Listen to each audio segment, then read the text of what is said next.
Hello, welcome back to my YouTube channel. So today I'll be talking about some reasons why when you seek asylum in any country, why it's not granted. So let's quickly dive at those reasons why you seek asylum and is not granted.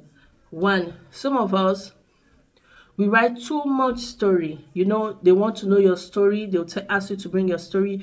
You write too many things. Like you just say you narrate. Your narration is too much. Remember that your narration, what you wrote, is from there that they are going to ask you a lot of questions.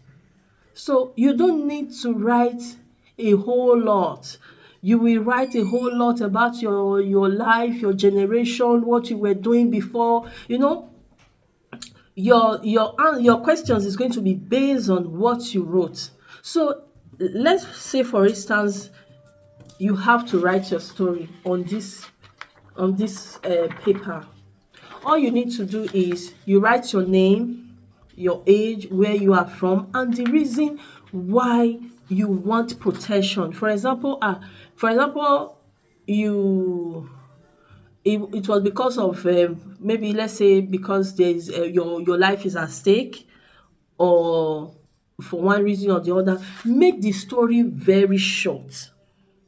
And remember, when you are writing your name, your address, where you live, remember to memorize everything you say. For example, where you live, you memorize it, where you live, the streets before that place, or just the reason why you want that protection. Don't let your story to be too long. When you let your story to be too long, everything will get complicated. Like they will ask you a whole lot. They can ask you question up to 2 hours, and different people will be asking you different questions. So when you make your story very short, that is where the questions will still be asked from. So the best thing is make your story very short. You can say, my name is so and so person, my age is this, I'm from this local government, I'm from one of the Africa country, and now I'm here. Maybe you are in Canada, or you are in the US, you are in the UK. Now I need protection because time, date, something happened, date, on and so date. Look at what transpired time, and because of that reason I find a way to escape. Now I found myself in this country and I want protection. Shikena is okay. That question, that answer, that writing alone is okay. You don't need to write all your stories, or you have to say, okay, my father lived in for example, you are in Nigeria, my father lived in the Imo, and you are living in Onitsha, and that time when you were small. It's also, don't narrate so many things in your story. So that is just basically the expo, as in the tips. Don't narrate too much. Narrate what you can remember. And date also is very, if you write a specific date, you know what you will do when they call you for answering. You should memorize that date. If you write a particular street, memorize that street, because they are going to ask you question from there. If, for example, you don't write so many things, they don't have so many questions to ask you. Some people, they go for questioning, and at the end of the day, some people spend 2 hours there, while some just spend 30 minutes there.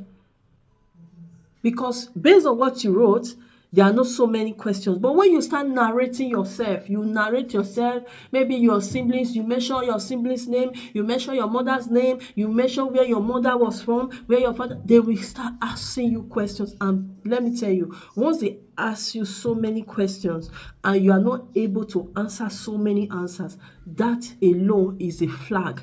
Is a red flag. They are going to give you negative, as in they are not going to give you your document. But when you have this, maybe this paper now, only your story just contain from here, both your name contain from here to here, they are going to even when your story contain just from the top to this middle, that is where they will ask you question from. So don't write too many things. Don't write seek when you are seeking asylum from any part of the world. Don't write too many questions. Let them even look for questions to ask you. If they look for questions to ask you, is better. You know why? They are the one asking you the question. You will provide your own answer. But when they ask you a question based on what you wrote and you cannot remember, is a big problem. So don't overwrite. Some people, they will look for pages. Their stories will be so much that even them, they cannot even remember what they wrote. When they will start asking them something, they will not even remember. Like there is one girl, she, based on her story, she said that sometimes she forgets a lot of things. They said, okay, she wrote it in her story. So one day, they denied her the first time, and she went for a coup. You know, when they deny you your asylum for the first time, it doesn't mean anything. They are still going to give you another chance. They denied her, and after she reapplied again, and guess what happened? They pushed a call to her to know whether she will remember, and she started, you know, when the person called her, the person asked her, do you remember me? I called you so and so time from the so office. Yeah, she said, yes, I remember you called me for this. She was even the one. It's just a test. It was just a test. So they said, if you said you want protection, something happened to you because of that, you are traumatized, you don't remember things, you should remember what you wrote. So in order not to forget what you are writing, my dear sister, round the world, any country where you are seeking asylum from, look at this paper. Don't let your story exceed one page. Let them bring their questions by themselves. Believe me, any question they bring that is not from what you wrote, you will be able to answer it. And when you are not able to answer it, you say, excuse me, I don't have answer to that question. But anyone they ask you from your paper, when you answer it, boom, it is a goal. You are taking your document and it is for sure. So thank you for watching. Bye. So I'll be dropping another video very soon. Please don't forget to like and subscribe to my YouTube channel. Bye.